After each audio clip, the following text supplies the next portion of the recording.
Okay, we're in the middle of the journey of Shaul HaMelech. After he was privately made into the king of Klal Yisrael, and he was told to go on a journey, and he was told exactly what's going to happen every step along the journey. The Nevuah of Shmuel Navi. And he still was told that he's going to meet two people and then three people, you remember? And Pasuk Dalid, V'sha'alu, I think we read that, V'sha'alu l'chal shalom, Parak Yud, Pasuk Dalid, they'll say shalom to you, V'nastu l'chal shtei lechem, and they will give you 2 loaves of bread, V'lokachta miyadam, and you should take it from their hand. And then Shmuel Navi is megala another secret that's going to happen. And Shmuel says, "V'achar kain," and after that, Tavoi give us ha'eloikim. You will come to the valley of Hashem. Rashi says it's Kiryas Ye'arim. Asher sham nitzivei plishtim. That there, by the valley, by give us Eloikim, there are troops of Plishtim. Now, we know nothing more about these Plishtim. They're just, Shaul was passing by and he's like, oh, Plishtim, right, that's what Shmuel said. And he went on. But there was a hint here, because later on, a little bit later on in the Sefer, after Shaul actually becomes publicly declared king, Shaul's son, Yehonasan, attacks and destroys a troop of Plishtim and triggers a massive war with the Plishtim, which Klal Yisrael is successful in vanquishing the Plishtim. So, because of that, Shmuel wanted to be merames to show that there will be an encounter with the Plishtim and you will be successful. Okay? So that's what he says, Asher sham nitzivei Plishtim. Okay? But the next meeting that he's going to have is very interesting. Vayehi, and it will be he, and it will be. B'voyacha sham ha'ir, when you come there to the city, ufagata, you will bump into, you will reach, chevel neviim, a group of neviim. A group of neviim. A group of, a chevel is like a lashon of a rope, but it's like something that brings people together, it ties things together, like a bundle of neviim. Okay, these Nevi'im, the Mefarshim say, were like Talmidim of Shmuel HaNavi, and the other Nevi'im, they were Talmidei HaNevi'im. They used to be called Bnei HaNevi'im. And you'll find that they're Yardim Mei Habama. They're coming down from bringing karbanos. And V'lifneihem, and in front of them, you'll see with the Nevi'im, imagine this sight, Nevel v'soif v'cholil v'kinar. There will be all sorts of instruments. Okay, I'm not sure exactly what instrument is what, but some of them are ear instruments, some of them are percussion instruments. Nevel v'soif v'cholil v'kinar. Okay. So they're going to have these Nevi'im are going to be coming with instruments. Interesting. V'heima misnabe'im, and they are having nevuah. So you, Shaul HaMelech, are going to meet a group of people walking with instruments having nevuah. What's going on here? So we'll see soon that these Nevi'im are going to deeply, deeply affect Shaul HaMelech and it'll be like a transformative event for him. But there's a big lesson here for us to learn. And that is that Nevuah can only be achieved mitayich simcha. And they used to actually play music, because by playing music they experienced what the Mefarshim call a hisroimemus hanefesh, that their nefesh was uplifted, because music has that power. You know how powerful music is. Music has the power to lift a person up. It could lift a person's mood. It could lift a person's thought process. Music is a very, very, very powerful tool. And the Nevi'im used music in the service of HaKadosh Baruch Hu. Just like the Leviim in the Beis HaMikdash did, where they sang Shira to Hashem. And this was, that's how they achieved nevuah. Unbelievable. I think maybe we don't appreciate music enough. Like the power that maybe he should have stayed. The power that music has, the ability that it has, what it can do for us, the places that we can reach when we have nevuah.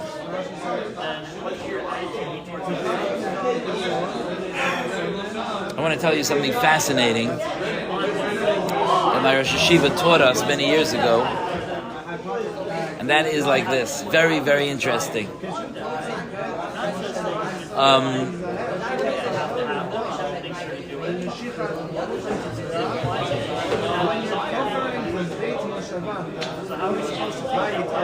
The pasuk in Parshas Bereshis describes, I think Yuval, I forgot who, one of the people of the generations between Adam and Noach, and it says, Hu haya avi kol toifes kinar ve'ugav.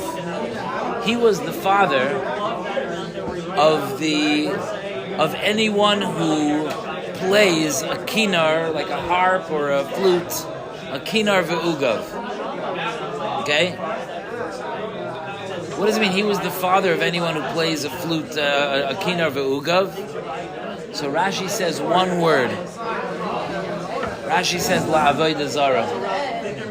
Hu haya avi kol toifes kinar ve'ugav la'avodah zara. He was the one who started. You know that in those days there was a individual who made a terrible mistake. His name was Enosh. And in the days of Enosh, the Rambam said, the world turned away from Hashem and started to worship Avodah Zarah. We know that the origin of Avodah Zarah is that they felt that they can't connect with HaKadosh Baruch Hu. It's too beyond them. So they looked for a Hashem that they can connect with, which is a Hashem that exists within the world, a helper. And they started to worship the sun and the moon and so on. Bimei Enosh, as the Rambam says in Hilchos Avodah Zarah.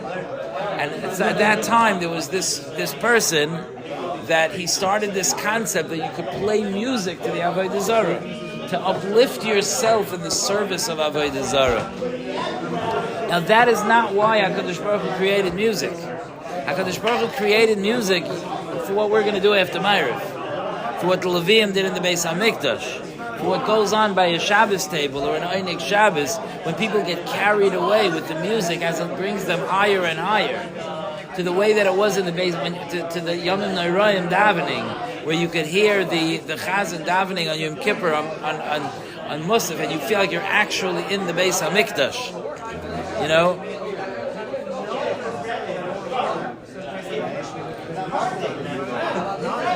You know the part of Musaf we go, yeah.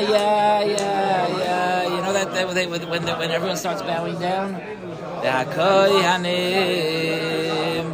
Every shul does that the same. Almost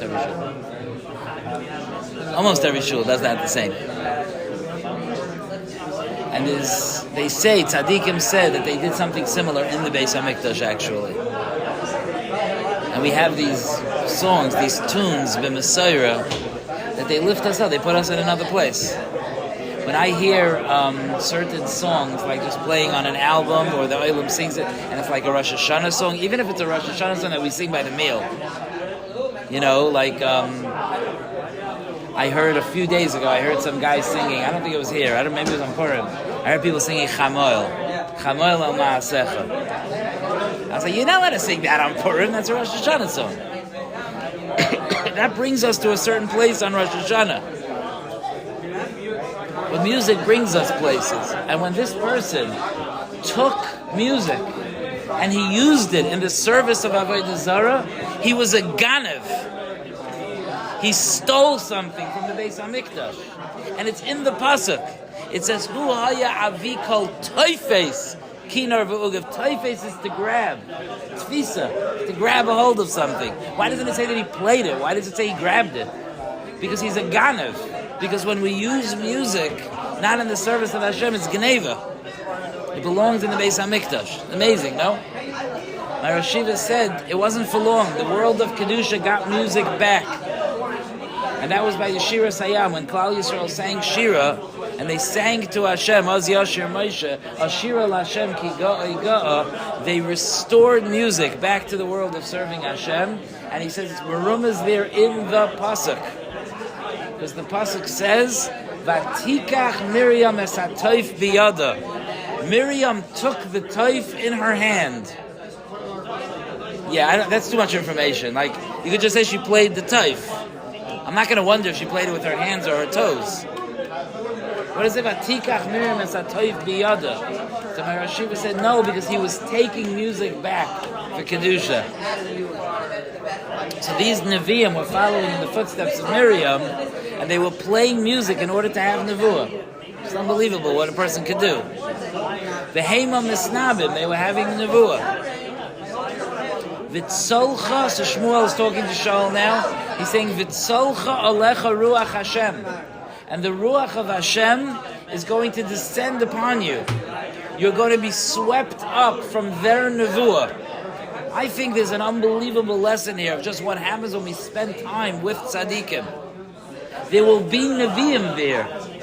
They will be experiencing Nevuah, and the Ruach of Hashem will come on you. What did I do? And as we'll see, Shaul wasn't even the Navi type, if it's possible to say that. But when there was a group of Nevi'im there, and he connected himself to them, he also felt the Nevuah. And that's true for us sometimes. Sometimes we're not in a position that we're ready to generate the vibe or the ruach that makes people feel aliyah, right? Sometimes we're not feeling it. And it's very important to realize that we could sometimes get sucked up into it in a positive way. You ever have a oneg to go to, or even a chasana to go to, a suda to go to, and you're just not feeling it, you're not in the mood. It's just not that day, you know? You say, I'm not going to go.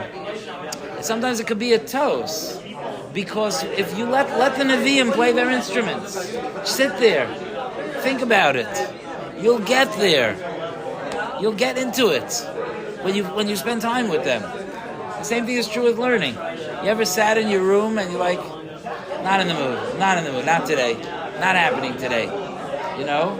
But very often, if you could just push yourself, I have this experience all the time, I have to be here. But I can't honestly tell you that every single time I walk in here, I'm in the mood of being here. But a magical thing happens when I come in here. And I sit down and I start learning with the guys. And Vitzolcha olav ruach Hashem. Suddenly, it affects you. When you sit in a beis medrash, it affects you. It pulls you in. It connects you. It's a very important lesson to learn. So you don't always have to be the originator of the ruach. But you have to just be able to allow yourself to be filled by it. You go to shul on Shabbos, the Olam singing. You're not that type, fine, but you can get nimshach into it by being with people that are. Big lesson. V'tzolcha alecha ruach Hashem v'hisnabisa imam, and you will have nevuah with them. Listen to these words. V'nehepachta le'ish acher, and you will be transformed to another man. You will become a new person. And I want to explain something about this. People think, like they say, let's talk about Purim, okay? So Purim, sometimes somebody can have a tremendous hisayrus and chizuk on Purim. Between a little bit of alcohol and the right environment, a person can have a tremendous sense of aliyah on Purim. So there is such a thing sometimes that a person is changed after Purim. He's changed. It's very uncommon. How many times have you seen even that guy crying, Rebbe, I want to learn? How many times have you seen that guy come back and then start learning after Purim? Have you ever seen that? Well, it's very uncommon, no? It's very uncommon that even when we have these opportunities and these moments of tremendously emotional heights, to be able to stay there. How many of us learned in Eretz Yisrael and worried as it came time to come back to the States, worried that we're not going to be able to stay on that madrega, and we weren't able to. How many of us had that experience? What happens if in a pachta le'ish acher, you could turn into a new person? And many times, isn't it true that many times when we were there, we were sure we did turn into another person? It felt like we did. Have you ever learned a full Shavuos night b'hasmada? When you comes the morning, you're like, that's it. There's no going back.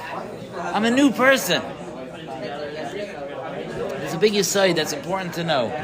You don't become a new person because of an emotional reaction.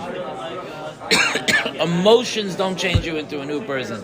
You could have the most incredible emotional vision. It will not change you to a new person. In fact, I'll give you a little bit of a wild mush. I'm a little nervous about the recording, but it's worth it. Okay. Nowadays, people do all these kinds of,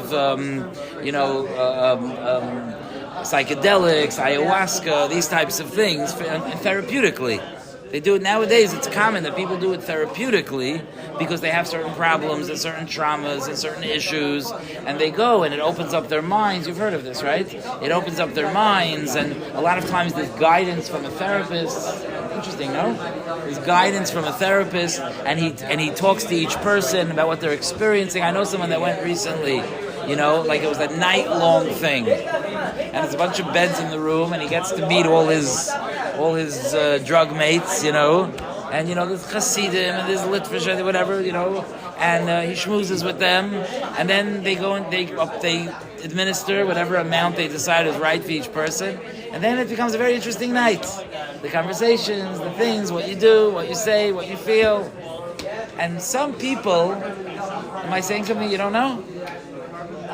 We got offered this, went to we got a Hasidic place in Meshar, and oh really? Us to do this hotel experience. We go one night, and they were from America, they were Baal Tshuva, but Bell's Chassids now, and there was the entire my yeshiva was there, and they were yeah, come for one night, hotel experience, give you change your life. Yeah, change your life. Like that, yeah. So it's interesting. I know a bunch of people that have done things like this. Rarely, I'm not saying it's a lot of times it's very healthy, especially for people that are very, very stuck in early childhood traumas and things like that. It does help them, but sometimes people go and nothing changes, and many times people go and there are changes. Changes happen. So, okay, it's a very, very complex topic, but I want to point out one thing. To be nehepach le'ish acher, it's not enough to have an emotional moment of clarity. You have to have a moment where something changes within you in how you view the world or how you view yourself. Something really changes.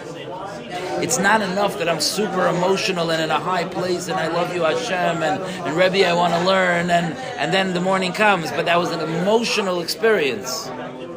It's more about a sense. It's more about a certain sense of things. You know what could happen? You could have a Seder or a Purim Suda or whatever it is where it suddenly becomes crystal clear to you that you want Torah to be part of your life forever.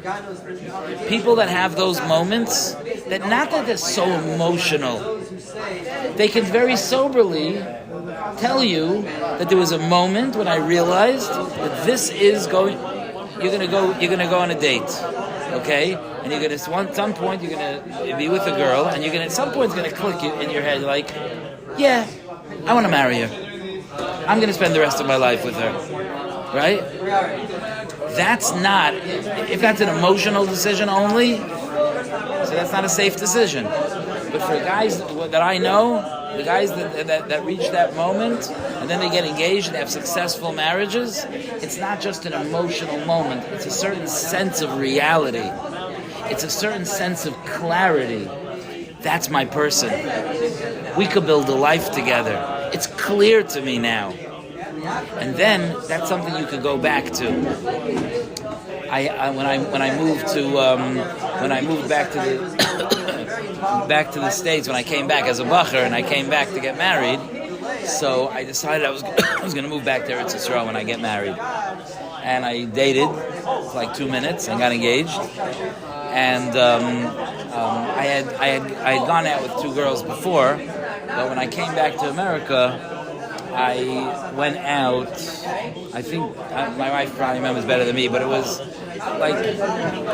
definitely like a day or 2 after I got back. I had a date waiting for me, and I got back. I went out. It was Chamisha Asar B'Av. We went out. We got engaged the 6th time we met each other.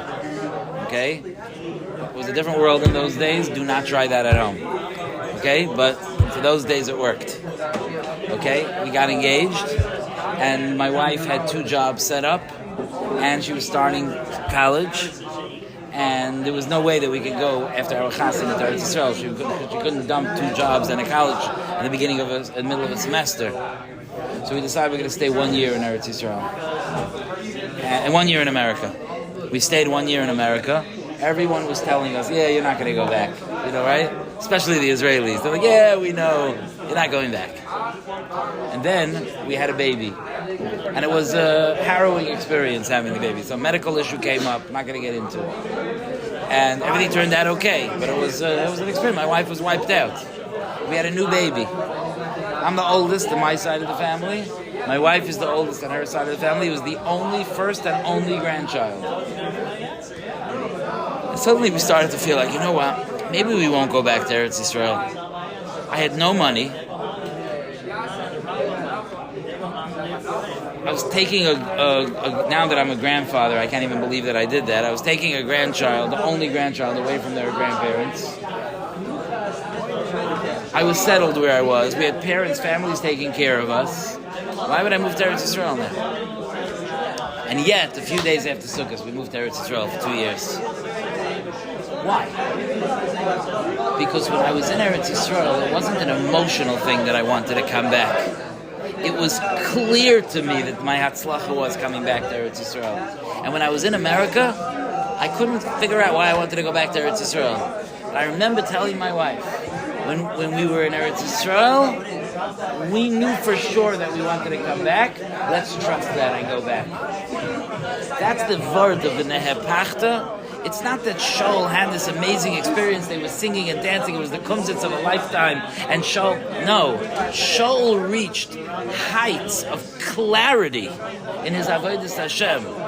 He reached a certain level of how clear his relationship with Hashem was, that there's no going back from that. It's a little bit like the mashal that I said the other day about the Kuzari. What the Kuzari says about Avram Avinu. That Avram Avinu spent his whole life, making cheshbonos about that there's a Hashem. I'm pretty sure there's a Hashem because there's a world, and I chop from the world, and this and that, and then there must be a creator, and the creator must have done it for this reason. And Avram Avinu had all these cheshbonos, and then at some point, after all of his cheshbonos, Hashem appeared to him. When that happened, there was no going back after that. That's it. There's the Hashem. How do I know? Because I spoke to him. Right? That's pretty good, right?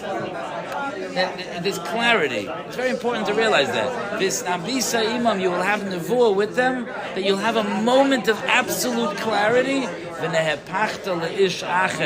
and you will be transformed into a new person.